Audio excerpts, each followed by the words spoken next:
Good evening, everyone. I'd like to call to order the Paramount Planning Commission meeting for November 6, 2024. Please rise and join me in the Pledge of Allegiance.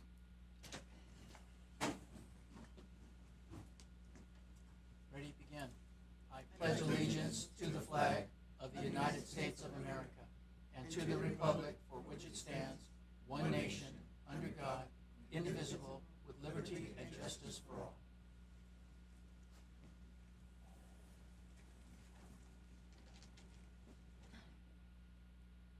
Roll call of members, please. Commissioner Esparza? Here. Commissioner Gonzalez? Here. Commissioner Moody? Here. Vice Chair Timmons? Here. Chair Weisenberger? Here. Okay, agenda item number 1, approval of minutes from October 2nd meeting. I'll second it. Okay, it's been moved and seconded. Roll call, please. Commissioner Esparza? Yes. Commissioner Gonzalez? Yes. Commissioner Moody? Vice Chair Timmons? Chair Weisenberger? Yes. Any public comments tonight, John? Yes, we have two comments that were submitted by email, and they are both related to the, they're actually with the Development Review Board portion of the evening, so not for Planning Commission. Okay. Thank you. Very good, thank you. All right, agenda item number 2 under old business is zoning ordinance text amendment number 33. This is a recommendation for the City Council for the City of Paramount to approve an ordinance revising regulation for housing development and further incorporate objective design standards citywide in residential zones. This project is exempt from CEQA pursuant to the CEQA guidelines, section 15305, minor alterations in land use limitations in areas with the average slope less than 20%. Okay, and so on. We have a report? Yes, so we're actually excited to bring this zoning ordinance text amendment to you. So this is a code amendment, so it would, with your recommendation, go to the City Council for their approval, and then with their adoption, it would be incorporated into the municipal code. What's exciting about it is this is really bringing our code up to date. Our code is very text-based and a little difficult to read. It was written in the early 1960s, as with most zoning ordinances. This will bring a touch of color and graphics, bring us into the modern era. And with that, it's the main topic is housing, on the topic of housing, to go from, and you'll hear this in the report, subjective standards, which is words like decorative, into changing that to objective design standards, so very precise regulations for design. This is going to help the city and help developers and bring certainty to future development. Associate Planner Ivan Reyes, he worked very hard on this project, and he brought in a consultant. So we'll hear from Stephen and Tessa from MIG. And they will bring, they will actually give the presentation, and then Ivan and I are also available for questions at the end.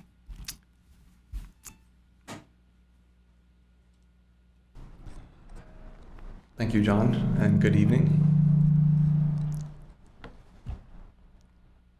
So starting with, can you guys hear me okay? Okay. So starting with sort of our agenda for the presentation here, what we'll walk you through, and it's nice to see many of you again. We were back here in April, actually, to pull up the schedule for a joint study session with City Council. So we're back now with the draft ordinance to talk through, again, some of the high-level things, what we've been doing, and then walk through some of the examples of what that looks like in the actual draft ordinance. So you can see with the red circle, we're here in November at the Planning Commission hearing, and with your recommendation today, we would then take the draft ordinance to City Council next month. So starting with the goal, what is the goal of these objective design standards? Why are we doing this? Essentially, the main thing is we want to meet criteria outlined in various state laws, make sure that your city's up to date with those. For example, some of those are the Housing Accountability Act, SB 35, SB 330, and SB 8. Another thing is to create and adopt these design standards, specifically for qualifying multifamily residential developments, and to make the existing standards objective. So not to scrap what you have in your code now, but to make it objective and up to date, as John mentioned, with modern requirements. And then to clearly state the desired objectives of multifamily projects. And as John mentioned briefly as well, to create greater certainty and efficiency in the process. So what are objective design standards, or ODS? Essentially what these are quantifiable and measurable design standards that defines the city's goals. So this, again, can create clarity and streamline the application and review process. So here you'll see some samples of subjective and objective. So some examples of subjective language are things like should provide visual interest, overly busy, should be considered. And then making those objective, you shall include, and then a descriptor that is easily quantifiable and measurable by an objective third party, or shall include. And so where would this apply? You can see there in the black dashed outline that this would mostly apply in the R2 and RM multifamily zones, with the exception that any R1 zone that does have a 2-unit residential or an urban lot split, these standards would apply to that as well. And so what we've done at a high level here is, as I mentioned, there are provisions in the code today that do address design, so we've carried those forward and just made sure to make them objective. But what we've done is kind of reformatted the R2 and RM sections of the code to deal with design in a sort of hierarchical way, where you start big picture with yards, open space standards, site design, and then eventually get down into the nitty-gritty of architectural design, and then things like service, back of house, rooftop equipment, that kind of thing. And then same thing for the RM zoning district. And so with that, I'll pass it to my colleague here, who will give a little bit more information and some detail on some examples of what that looks like in the zoning ordinance, the draft zoning ordinance.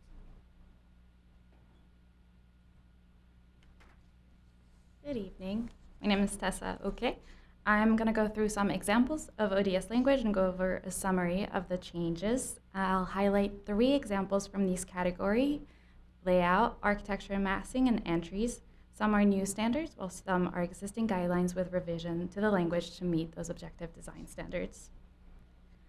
So in the example of the layout section, the focus includes the relationship of the building to the public sidewalk in connection to the existing street network. The image on the left highlights the relationship between the primary entry, which you can see is oriented toward the closest public sidewalk and street to provide direct pedestrian access to the building's entry. The building design focuses on creating visual interest in facades, which shall not exceed 200 feet. The ODS language offers options of treatment which were adapted from the existing code to meet ODS requirements. Facade shall not run more than 20 feet without 2 or more of the listed treatments, and the image on the left shows how these elements can be integrated and are present on each floor. Also within the architecture section, the objective standards address building entries. So reflected on the image, you can see a covered porch or weather-protected stoop of at least 25 square feet, doors that shall be recessed at least 2 inches from the door jamb, solid front doors, and doors at least 18 inches from the outside corner of the building. So this will go over the summary of the changes and highlight the main changes that are addressed with these objective design standards. We have included 2-unit residential development and urban lot splits, requirements in R1, added new architectural design sections, added new street and neighborhood interface sections, revised previous guidelines text into objective standards, added new graphics to clarify those standards, updated tree and landscape requirement per the city's urban forest management plan, and addressed the review process. And I'm gonna go pass it back to Stephen.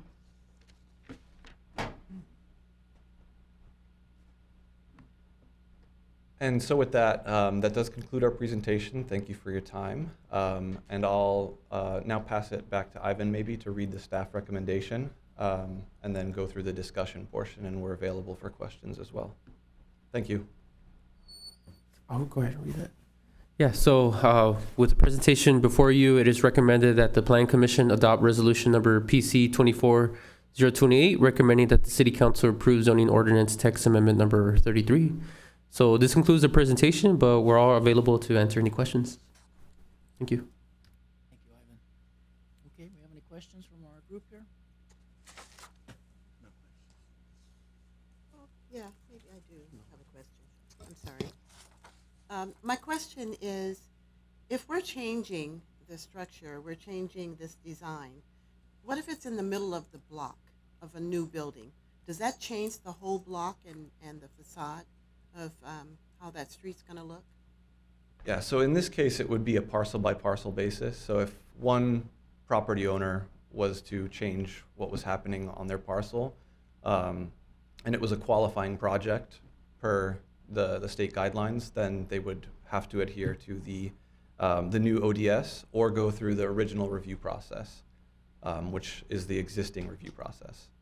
Because we've got a lot of new construction coming up, and I'm just thinking, if we have maybe two on a block and they're a distance away, that kind of changes the look of the whole street.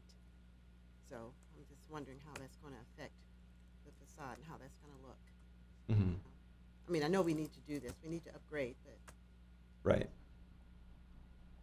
thank you. Yep. I do. I just want to add on to that. Was there any consideration to that thought there? I mean, you know, if you got old houses that are still looking very nice, and then there's something going on either end of the block, and then it just changes the whole. I mean, it could change the Dynamics of whole. the whole block. Right. Yeah, so there's a section in the ordinance, in the new draft ordinance, that deals with what are called street and neighborhood interface, and so that would be essentially the neighborhood interface. So how does a new project interface with the existing neighborhood? So there are some, what we would call in the industry, transitional requirements. So transitioning from old development to new, and respecting that development with things like additional setbacks, additional landscaping. So there are sections in the code for that. I would also add that you do bring up a great point that some of the classic homes or what we kind of think in our minds, you know, we're watching films and the movies, what is a house? Classic architecture like a porch or just some of the treatments that you don't see there's a kind of a gap, I would say, maybe the 70s into the early 80s, where maybe there wasn't that nice type of design. So we do want to ensure that newer developments, they kind of ring back to those more traditional. We don't want to stifle creativity, but there is something to the classic design that we want to harken back to. Yes, so just to add to that, the goal of this is to raise the minimum standard of design as well. To raise Minimum standard, I get it. Yeah. Which is a good idea. because we have some already. Yes. They've been approved in Colorado, I believe, like, for example. There's some houses. Thank you. Thank you. Good point. Okay, let's open the public hearing portion of our meeting. Have we got any testimony tonight? No, we don't. No comments. So there's no testimony. Okay, we need a motion then to close the public hearing portion. Gonzalez moves to close. Okay, it's been moved and seconded. Roll call, please. Commissioner Esparza, Yes. Commissioner Gonzalez, Yes. Commissioner Moody, Yes. Vice Chair Timmons, Yes. Chair Weisenberger. Yes. Okay, then we need to consider a motion to adopt this resolution 24028, recommending that to the City Council to approve this zoning ordinance amendment number 33. Gonzalez moves to adopt resolution 24028. I'll second it. Okay, it's been moved and seconded. Roll call, please. Commissioner Esparza, Yes. Commissioner Gonzalez, Yes. Commissioner Moody, Vice Chair Timmons, Yes. Chair Weisenberger. Yes. Okay. All right, agenda item number 3, oral reports tonight. John? No city council actions to report. Okay, very good. In that case, we'll move to agenda item number 4. Any comments from our city attorney? No comments. Commissioners, any comments from our commissioners? Thank you. Okay. How about staff? One comment, yes, and it's about our staff. So planning intern Cameron Younger, who has done some outstanding work over the last year or so, she's going to be leaving us. She has an excellent opportunity with the city of Newport Beach, if you want to track her down. So she's been working part-time with us. during our time, she graduated from school. She has her degree, and she's been looking for full-time employment in the planning field. And Newport Beach is the lucky one. They're the lucky city. So we're gonna miss Cameron, and just maybe a little bit of applause for her work here. Congratulations. Congratulations. Thank you, Cameron. Best of luck to you, Cameron. Congratulations. Good luck. Okay, very good. Well, in that case, we will move to adjourn our meeting tonight, and we will reconvene on Tuesday, December 3rd, 2024 at 6 p.m.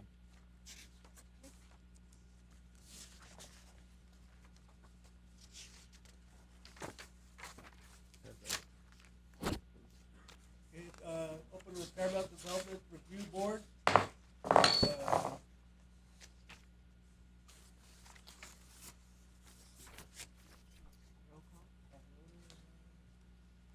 Roll call, please. Board Member Gonzalez? Here. Board Member Timmons?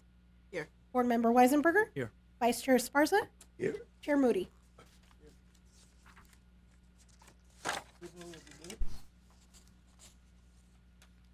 Timmons so moved. Gonzalez, second. All right. Board Member Gonzalez? Yes. Board Member Timmons? Yes. Board Member Weisenberger? Yes. Vice Chair Esparza? Yes. Chair Moody?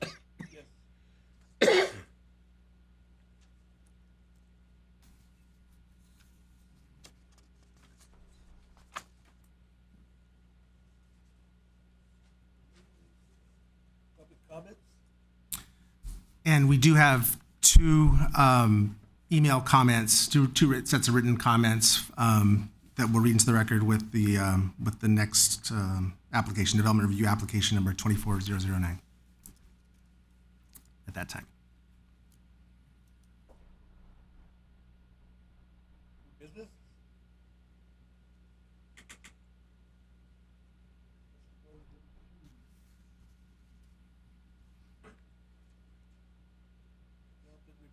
Review application number 24-009.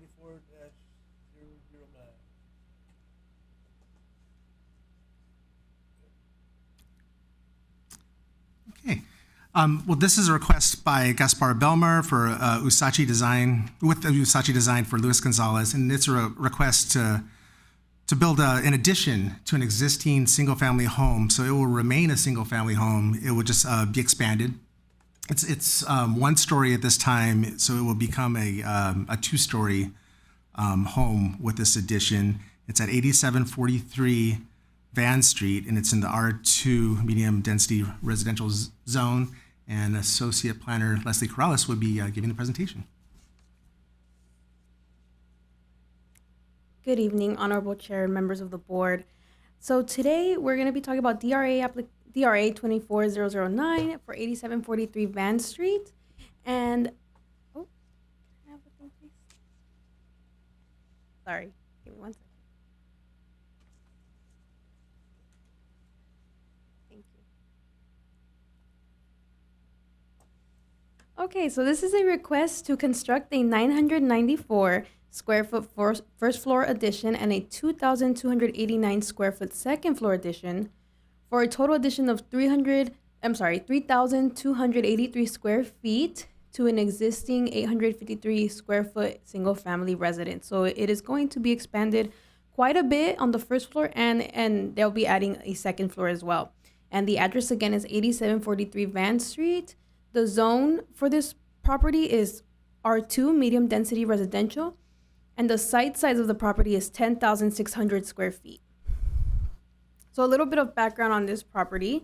The 10,600 square foot property currently holds an 853 square foot single family home, a 315 square foot detached garage, a 589 square foot detached covered patio, and a 600 square foot detached storage structure. Here is what the existing site plan of the property looks like. So as you can see, we have the home to the front, the garage, the covered patio, and the storage all the way in the rear, as mentioned before. And here is what they're proposing. There is some landscaping in the front that's going to be proposed. There will be, in addition to the first floor in the front with 197 square feet, and a 127 square foot covered porch, Additionally, the rear of the first floor will have an added 797 square feet. Now, and as you can see, the garage before it was detached, but they're planning on attaching it to the first floor as well. Now, the bigger part of the addition is the second floor. This is a completely new floor of 2,289 square feet, and that'll be another big portion of what they're adding to this proposal. Here are the proposed floor plans for the home. The first floor holds the living room, a guest bedroom, a bathroom, a dining area, and kitchen with an added door that will lead into the garage since it's going to be attached. The second floor will have 4 bedrooms, a laundry room, and 2 bathrooms. There will be a total of 5 bedrooms and 3 bathrooms. Here is what the property currently looks like.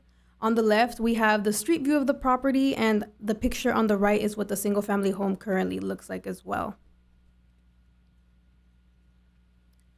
So the applicant is proposing a number of architectural elements for the project, including decorative trim that will be applied around the windows, multi-level roofing. The property will be landscaped with drought-tolerant plants, decorative tile roofing material, all rooftop vents painted to match roofing material, wall-mounted light fixtures installed at each entrance, and block walls along the side and rear property lines if not already existing. Here is the rendering of what this proposal is going to look like. We can see what the home will look like from all angles of the property. And these are some of the conditions as part of this project. Any damage to the adjacent public streets or private property from project construction shall be promptly cleaned, repaired by the applicant. The applicant shall comply with South Coast Air Quality Management District Rule 403 regarding reduction of fugitive dust with best available fugitive dust control measures. Construction activities are limited to the following hours: Monday through Friday from 7 a.m. to 7 p.m., Saturdays from 8 a.m. to 5 p.m., and construction is prohibited on Sundays and national holidays, as per our code. And the applicant shall ensure that the public streets, other public infrastructure, and adjoining private properties remain clean from dirt and other debris during construction. And our analysis is that this project does meet R2 requirements. It's compatible with the surrounding neighborhood, which is comprised of residential properties. This form of construction does not foresee any significant public health or environmental issues. And we recommend approving Development Review Application 24009.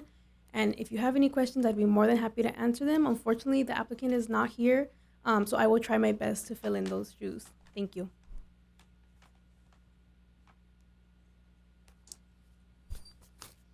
Talk about the objective designs they use, right? What's that? Gee. What did Luis say? Any questions? No questions. I have a question, Mr. Chair, if I may. Yeah. This is a single-family dwelling. Is it going to stay that way, do you think? Yes, it's gonna be a single family dwelling. It's being expanded, so they're making a big addition. So currently, one single family home, it's gonna remain a single family home, just bigger. Much bigger.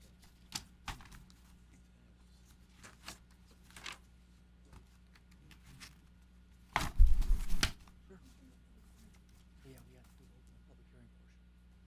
Open the public hearing? Need a motion? Yes, if you'd like to, I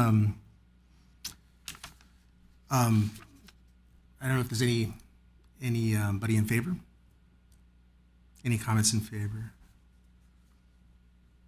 No. Okay. Well, we'll read the comments. These are actually in opposition, it looks like. You want to run the clock, I guess, or I could just read the whole thing.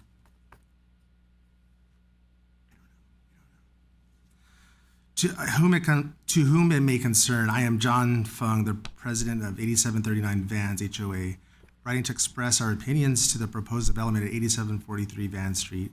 As homeowners in our community, we understand the importance of urban planning and addressing the housing needs of our growing population. I am concerned about the potential negative impact this development could have on the surrounding neighborhood. My primary concerns are as follows. One, increased traffic. The new development is likely to lead to an increase in traffic flow in our area, posing safety risks to students, pedestrians, and residents. Two, noise and privacy. The proposed development could alter the serene and peaceful environment that currently exists in our neighborhood. Increased construction noise during the development process and potential noise from additional residents could disrupt our daily lives and affect our privacy. Three, health issues. This community has more senior citizens than average. During many years of the construction, hazardous environment may cause many health problems that eventually carry into our retirement lives. Alternative solutions. I believe there are more available locations that the homeowner can buy in the area where this housing developments could be built without compromising the existing quality of life for residents in our neighborhood. I kindly request that the city reconsider the approval of this housing development in its current proposed location. Thank you for taking the time to review our concerns. I hope that the City of Paramount will carefully consider the potential problems of this development on our community's well-being and choose a proper action that best serves the interests of all residents. Sincerely, John Fung of 8741 Van Street. That's the first. The second. To whom it may concern, my name is Florentina Morales. I'm the resident and owner of 8735 Van Street, located adjacent to 8743 Van Street. I'm writing this letter with a strong concern to express not only the health risk concerns that this construction will imply, but to request for the City of Paramount Planning Department to consider residents' concerns before approving this development. As a homeowner in this community, I understand the importance of renovations and expansions to accommodate the need of each family. However, I am deeply concerned about the potential negative impact this development could have on the surrounding neighborhood. My primary concern as a mother of a sick child with asthma, a chronic disease in which the bronchial airways in the lungs become narrowed and swollen, making it difficult to breathe. I'm extremely worried that this renovation construction will impact the health of my child, not only by exacerbating his asthma, but affecting his quality of life in the near future and for the rest of his life. Asthma can be exacerbated by dust, fiberglass, mold, chemicals, paint, and many other triggers. What measures is the owner of 8743 Van Street taking to prevent any harm to the community?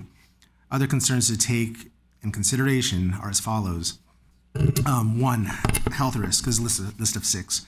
One, health risk. Our community has a higher population of senior citizens with many chronic conditions that the owner of 8743 Van Street is not aware of. Prolonged construction activity in hazardous environment could exacerbate health problems, potentially affecting the well-being of our elderly and young residents. 2, decreased value of current property. This renovation will decrease the value of the properties adjacent. There will be no natural light coming toward my property since this 2-story house will block any airflow or natural light, leaving us with a cold house during the winter and humidity during the summer. 3, increased traffic. The new development is likely to lead to a significant increase in traffic flow in our area, which could pose safety risks to residents, pedestrians, and residents. The already busy streets could become even more congested, raising concerns about accidents and pedestrian safety. 4, noise and privacy. Increased construction noise during the development process and ongoing noise from additional residents could significantly affect our daily lives and compromise our privacy. The proposed development could disrupt the peaceful and quiet environment that currently defines our neighborhood. No construction should be happening on Sundays. As described in the Bible, God created the 7th day of creation to rest after he finished his work. The owner already started construction happening even on Sundays, months before this letter from the city was received. 5, alternative solutions. Keep the house renovation to a single level, and if 8743 Van Street must build a 2nd-story level, then other available location in the city should be found where he can pursue without negatively impacting the quality of life in our neighborhood. There may be better suited areas that could accommodate new housing while preserving the peaceful nature of our community. 6, requests. As mentioned above, if the resident of 8743 Van Street proceeds with his renovation, I'm requesting for a professional and proper way to remove. There's a few more sentences. You think I can continue? I am requesting for a professional and proper way to remove the insulation from the current property. I'm also requesting for a professional and proper way to clean the dust and debris from my property after the renovation is finished. Lastly, I'm requesting an air purifier with HEPA filter be provided to help with some of the ventilation in my house and minimize exposure of fiberglass and dust coming from this renovation. See attachment.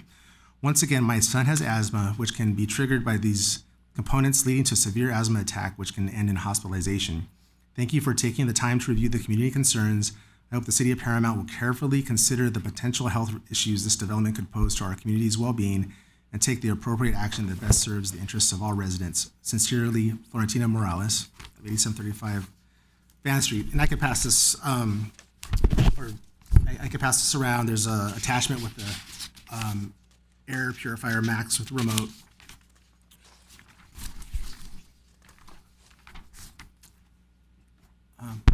Two here I could pass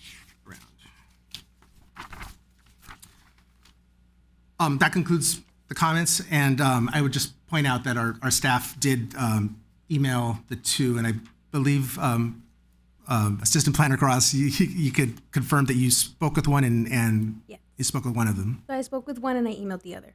Okay.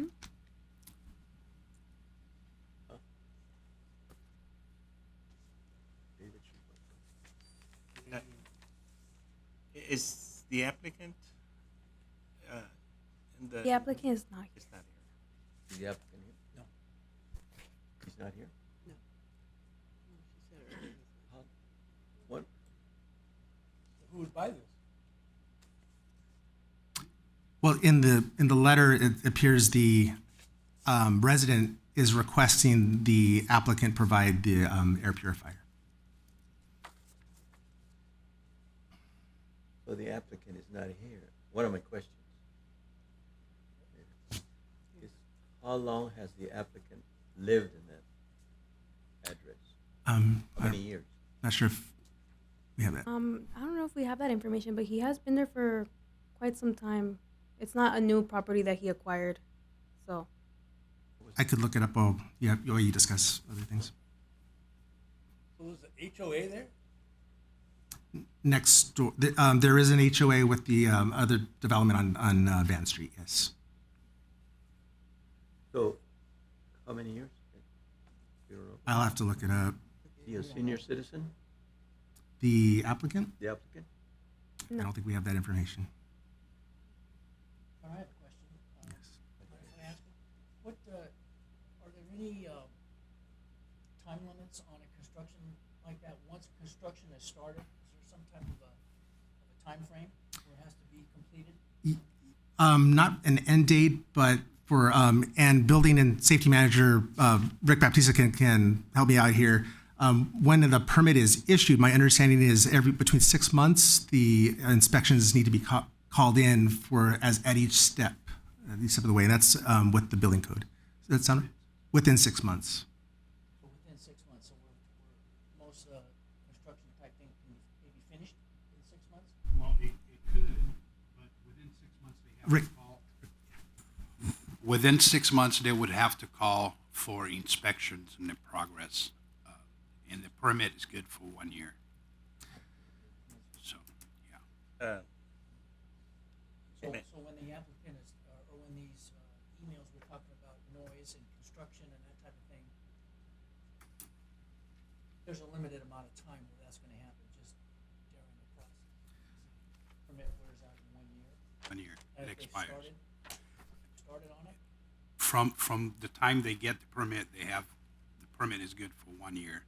If it extends beyond a year, as long as they call inspections during 6 months, it'll extend, the permit will extend until it's completed. At each portion of the construction, so foundation, underground plumbing, framing, each categories is would be a 6 month duration, up to 6 months. I have a question. And then the construction starts at 7 in the morning, not at 8. 7. I always thought it was at 8 o'clock here in Paramount. Beverly Hills. Yeah. So, I always thought Paramount so at 8. may I, Mr. Chair, to be fair to both the applicant and the concerns, I mean, I guess it is fair to the applicant, especially since he's been a resident, but also to the concerns to its neighbors. I mean, can we add that as part of the conditions, like the HEPA filter and mitigation measures to prevent the dust? We haven't. Well, you could. Maybe I would discuss this with the city attorney, but maybe Ivan, if you'd like to explain about the air purifier rebate program that the city does offer. So the city does offer a air purifier for air filters to residents here in Paramount, up to $100. If they purchase, they would have to purchase it out of pocket, and we do reimburse them up to $100 for any qualified. Essentially, all air filters qualify under this program, and it is one per household. May I say something, Mr. Chair? Because actually, it's not the owner's responsibility, even though we want to consider the young son, but it's not the owner's responsibility as long as they're within the guidelines of construction. Is that correct? That is right. There would be, and we could point out some of the conditions. Actually, as Leslie mentioned in her report, in her presentation, there are conditions, standard conditions, that they have to meet the dust control requirements of AQMD. They have to meet the building code requirements. And you'll remember from a recent project on Lake Avenue, you added a condition about if there's any damage that the applicant is required to fix that damage. Right. So I just have one other question, and I think you clarified it, but I just want to get it clarified in my brain. You did say that they're going to attach the garage, correctly? But it looks like on this diagram, there where the patio is that detached from the house? Or is Detached. that, it's detached? Yeah. The patio in the rear, just to Yes. confirm? Yes. So eventually, they could make that an HOA if that's their desire. I mean, it's separate from the actual building. I don't think that parcel is in the HOA though. I think the HOA is next door. No, I know, but I'm saying they could make this structure an HOA if they decided to. I mean, an ADU. What did I say? HOA. I'm sorry. Abbreviations, yeah. I'm sorry. Yes. Yeah, just like any residential property, every residential property per state law can have an ADU. Just one though. Just one ADU on the property. And to answer a previous question, so the applicant does live on the property. It's their mailing address is it doesn't go to another out of city address or they bought the property in 2021. See? It's only They've lived there since 2021. 3 years. You see? Why does he have that? Rent it to everybody.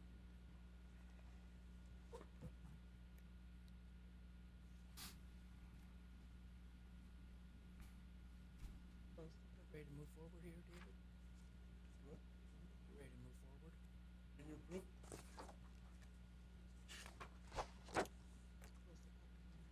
I'm going to make a motion to approve this. The public hearing is still open, or? You have to close the public hearing. Close the public hearing. Timmons so moved. I'll second it. Board Member Gonzalez? Yes. Board Member Timmons? Yes. Board Member Weisenberger? Yes. Vice Chair Esparza? Yes. Chair Moody? Now I'll move to approve. Gonzalez seconds. Board Member Gonzalez? Yes. Board Member Timmons? Yes. Board Member Weisenberger? Yes. Vice Chair Esparza? Nope. And Chair Moody?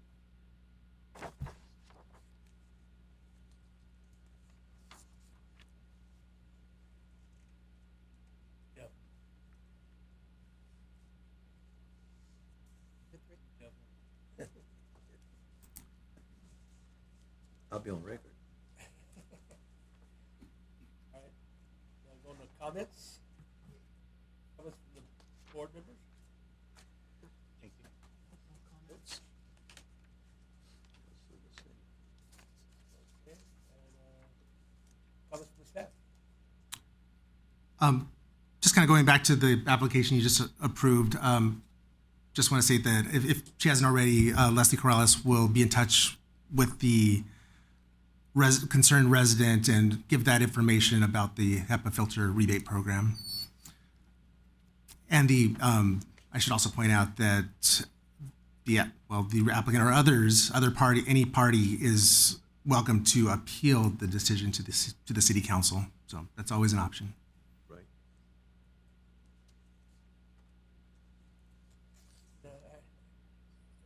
I wouldn't want to stay next to my house either. I mean, think about it, you know. Stories blocking the sun and stuff. And it's right on the fence line, too. Don't approve it. Leave it at that. Oh, well. All right. That's That's it. Okay, so, that's it for Steph. No more? Okay. Adjourn to the December 3rd at 6 p.m.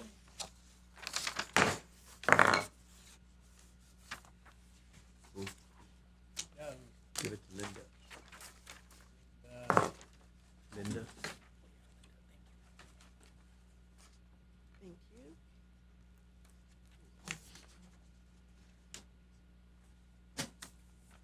I'd like to call to order the Economic Development Board. Staff, may I have a roll call, please? Of Commission. Need a motion. Oh, Board Member Esparza. Here. Board Member Gonzalez. Here. Board Member Moody. Here. Vice Chair Weisenberger. Here. Chair Timmons. Yes, here. Thank you. May I have approval of the minutes for October 2nd, 2024? Gonzalez moves to approve. I'll second. Weisenberger? May I have roll call, please? Board Member Esparza. Yes. Board Member Gonzalez. Yes. Board Member Moody.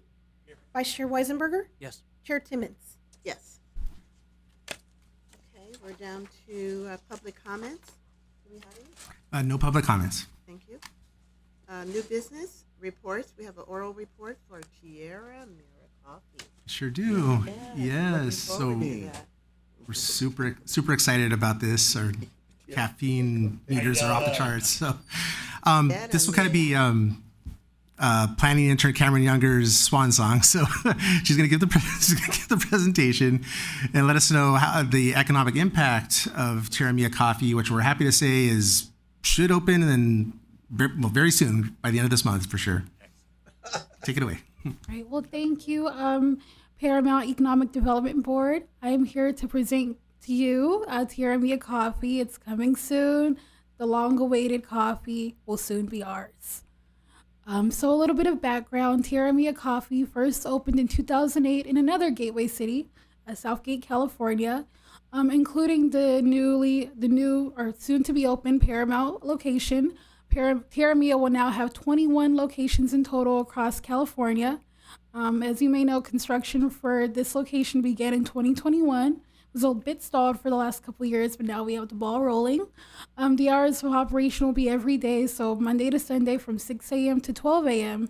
And then including both the indoor and outdoor seats, we'll have 43 in total with a drive-through option. And then the photos here where I just show you some of the seasonal menus that Tierra Mia Coffee has, such as muffins, lattes, so you'll have variety. And here's a little bit about the project timeline. So in 2020, the Planning Commission and Development Review Board approved CUP number 884 and DRA number 20003 for the opening of Tierra Mia Coffee.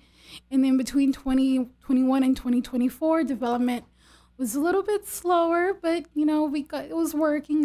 It was in motion, and now we're in the last final months of 2024. Construction of Tierra Mia Coffee House is basically complete, with the expected grand opening to be by the end of next week. And then for the economic impact of Tierra Mia Coffee, in 2011, it was voted top 10 best coffee house by LA Weekly. So it has some notoriety here. And then just from my own research, I found out that coffee production in California in the next 5 years is expected to grow by $1.5 billion. In 2022 alone, the United States spent $100 billion on coffee-related goods. The coffee industry came as a surprise to me, represents 1.3% of the U.S. economy. And then just a side note for anyone who may be interested in working at the local Tierra Mia Coffee, they do hire locally. So visit their websites if you're interested, and this will potentially boost the economic health of Paramount residents. I have some site photos here. This is from February 2, 2023. As you can see, nowhere near finished. But then when we look at October 9, 2024, we can see that it's basically done. They got their signs up. The exterior looks pretty good, very healthy. So we're anticipating it opening soon. And then here's some more pictures I have from the Tierra Mia Coffee's website. As you know, the Dodgers just recently won the World Series, making LA proud. So of course I had to include a photo of Tierra Mia repping Dodger gear. And then on your right-hand corner is a photo taken from the final inspection for Tierra Mia Coffee. So as you can see, high ceilings, it looks very cozy. So as it's adjacent to the Paramount High School, this can be a perfect place for students to study or just people in general just to relax. So yeah, this concludes my presentation. If you have any questions, I'd be happy to answer them. Thank you so much. I'm so excited. It's about time. Comments from the commissioners tonight? May I? So I know this was approved prior to my being here, but I hope they have a long drive-through because every location I've been to, they're usually pretty extensive. Oh, yes. Very busy. Try their café con leche. It's excellent. Okay.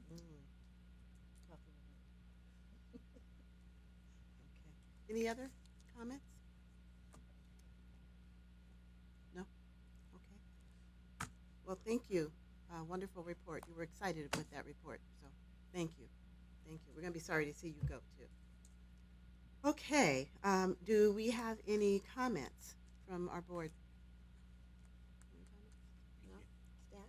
No comments from staff. Well, there being no comments from anyone, I want to adjourn this meeting till December 3rd, 2024 at 6 p.m.